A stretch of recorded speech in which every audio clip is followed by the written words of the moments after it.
বন্ধুরা চলে এসেছে আজকে আবার একটা দারুণ রেসিপি নিয়ে। আজকে বোয়াল মাছ এনেছে, বোয়াল মাছের আজকে আমি ডালনা তৈরি করব। তা চলো এই রেসিপিটা তাহলে স্টার্ট করে যাও। প্রথমে মাছগুলোকে আমি ভালো করে হলুদ লবণ দিয়ে ভালো করে ধুয়ে নিয়েছিলাম, কেননা যেহেতু ওর আঁশ থাকে না, তো লবণ দিয়ে দলি দিলে ধুলে পরে ওর মাছটা ঠিক থাকে। তারপর ধুয়ে নেওয়ার পর আমি মাছগুলোতে হলুদ লবণ, আর যেহেতু এই মাছগুলো তেলে খুব ফোটে বলে আমি একটু কাঁচা তেল মাখিয়ে রেখে দিয়েছিলাম। তারপর কড়াইয়ে তেলটা বসিয়ে দিয়েছি, তেলটা গরম হলে পরে আমি মাছগুলোকে ছেড়ে দিয়েছি। আর মাছগুলো দিয়ে তাও ফুটছিল, মাছগুলো ভাজা হয়ে গেছে। আবার মশলার জন্য আমি তোমার কাজু বাদাম, আদা, লঙ্কা আর তোমার টমেটো বেটে নিয়েছি।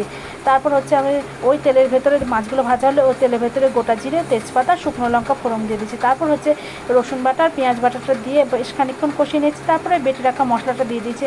তারপর ওর ভেতরে জিরে গুঁড়ো, ধনে গুঁড়ো, কাশ্মীরি লঙ্কার গুঁড়ো, স্বাদ মতো লবণ আর তেলের ওপর একটু চিনি দিয়েছিলাম, যাতে মাছের ঝোলের কালারটা খুব সুন্দর হয়। আর একটু হলুদ দিয়ে মশলাটাকে খুব সুন্দরভাবে কষিয়ে নিয়েছি। দেখো মশলাটা দিয়ে যতক্ষণ না তেল ছেড়েছে।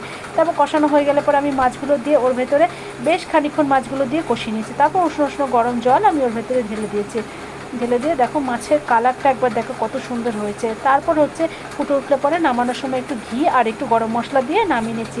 বন্ধুরা এই বোয়াল মাছের এই ডালনাটা গরম গরম ভাতের সাথে এত সুন্দর হয়েছিল না খেতে, তোমাদেরকে কি বলবো। তোমরা প্লিজ একবার এইভাবে ট্রাই করে দেখো, খেতে এত সুন্দর হয়। ভালো লাগলে পরে অবশ্য করে চ্যানেলটাকে লাইক, শেয়ার, সাবস্ক্রাইব